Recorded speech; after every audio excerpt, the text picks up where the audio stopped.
Pada pembelajaran kali ini, kita akan mempelajari materi pembelajaran IPA KD 3.4, mengidentifikasi komponen-komponen listrik dan fungsinya dalam rangkaian listrik sederhana. Kita ketahui bersama, listrik adalah hal yang sangat diperlukan bagi manusia. Penemu arus listrik adalah Michael Faraday. Michael Faraday seorang yang lahir di Inggris pada tahun 1971. Michael Faraday berhasil membuat alat sederhana yang menghasilkan gelombang elektromagnetik. Gelombang elektromagnetik terbentuk dari hasil perubahan medan magnet dan medan listrik yang terjadi terus-menerus. Arus listrik adalah gelombang elektromagnetik. Arus listrik dihasilkan oleh generator raksasa pada pusat pembangkit listrik. Nah, selanjutnya, berkaitan dengan listrik, berarti kita bicara soal rangkaian listrik. Rangkaian listrik ada 3 jenis. Yang pertama rangkaian seri, rangkaian paralel, dan rangkaian campuran. Pada slide berikutnya, kita akan mengenal bagaimana bentuk rangkaian seri, rangkaian paralel, dan rangkaian campuran. Nah, ini gambar dari rangkaian seri pada lampu. Dan ini adalah bentuk rangkaian seri pada batu baterai. Oke. Selanjutnya, rangkaian paralel. Ini adalah bentuk rangkaian paralel pada lampu. Ini adalah bentuk rangkaian paralel pada batu baterai. Selanjutnya, rangkaian campuran. Rangkaian campuran pada lampu, ini adalah model rangkaian campuran pada batu baterai. Nah, kita akan ulas lebih dalam lagi apa ciri-ciri dari setiap rangkaian. Pertama, rangkaian seri. Rangkaian seri pada lampu maupun pada batu baterai, lampu dan baterainya diletakkan berurutan. Arus mengalir berada dalam satu aliran kabel. Dengan kata lain, tidak ada percabangan. Jika dalam rangkaian seri terdapat lebih dari satu lampu, maka jika satu lampu dibuka atau diputus, lampu lain akan ikut mati. Itu rangkaian seri. Yang kedua, rangkaian paralel. Rangkaian paralel pada lampu dan baterai dipasang sejajar. Arus mengalir dari beberapa kabel, atau dengan kata lain, pada rangkaian paralel terdapat percabangan. Apabila ada satu atau lebih komponen yang rusak atau diputus, maka lampu atau komponen lain tetap berfungsi atau lampu tetap menyala. 3. Rangkaian campuran. Rangkaian campuran merupakan perpaduan antara rangkaian seri dan paralel. Kita lihat di mana letak campurannya. Ya, kita perhatikan lampu A dan B. Lampu dan A dan B ini tersusun berurutan.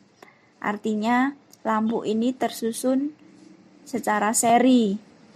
Dan lampu C dan D ini tersusun secara paralel. Sehingga komponen ini disebut rangkaian campuran.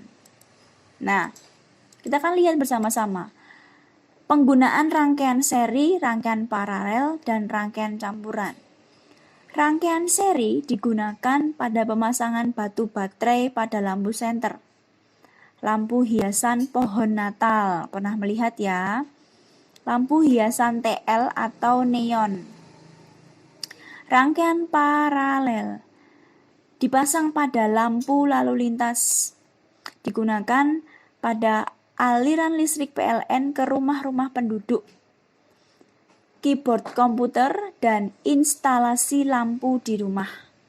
Sedangkan rangkaian campuran digunakan dalam pemasangan rangkaian alarm, rangkaian lampu flip-flop. Nah, bagian yang penting juga dalam rangkaian listrik yaitu batu baterai. Semua pernah melihat batu baterai? Ya. Batu baterai berfungsi sebagai sumber energi. Pada batu baterai terdapat kutub positif dan kutub negatif. Pada batu baterai, arus mengalir dari kutub positif ke kutub negatif. Saat digunakan batu baterai, terjadi perubahan energi kimia ke energi listrik.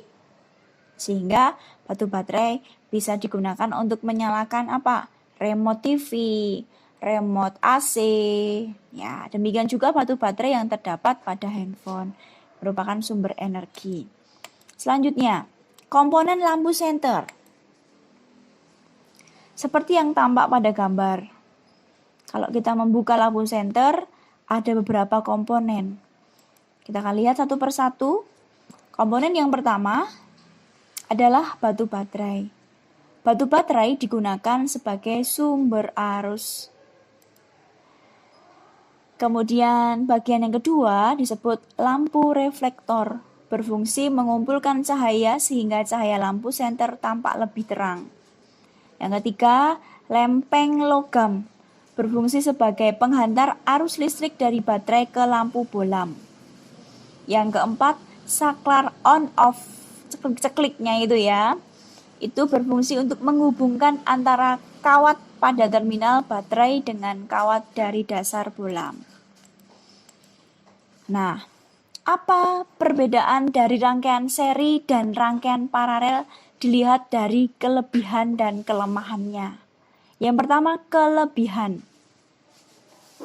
Kelebihan dari rangkaian seri. Yang pertama, hemat kabel dan saklar. Karena rangkaian seri tadi tidak dipasang bercabang. Tidak ada percabangan sehingga penggunaan kabel dan saklarnya lebih hemat. Karena kabel dan saklarnya atau komponen yang digunakannya sedikit, maka pada rangkaian seri hemat biaya yang dibutuhkan. Kemudian, apa kelemahan dari rangkaian seri? Kelemahannya, jika salah satu lampu padam atau mati, maka lampu lain ikut mati. Nyala lampu satu dengan yang lain tidak sama terangnya. Semakin jauh dari sumber listrik, nyalanya semakin redup. Terus, rangkaian paralel. Kelebihan dari rangkaian paralel. Jika salah satu lampu padam atau diputus, yang lain tetap menyala. Kelebihan lainnya adalah nyala lampu lebih terang. Nah, yang menjadi kelemahan dari rangkaian paralel. Rangkaian paralel dipasang bercabang, maka kelemahannya boros kabel dan saklar. Kemudian, karena komponen yang dipakainya banyak, maka rangkaian paralel juga membutuhkan biaya yang lebih banyak daripada rangkaian seri. Untuk menghafalnya, anak-anak bisa kamu lihat, yang menjadi kelebihan dari rangkaian seri itu menjadi kekurangannya rangkaian paralel. Yang menjadi kelemahannya rangkaian seri itu menjadi kelebihannya rangkaian paralel. Nah, demikian ulasan materi KD 3.4 ini. Semoga dapat menambah wawasanmu dan memperdalam materimu pada tema 3 ini. Terima kasih, Tuhan memberkati.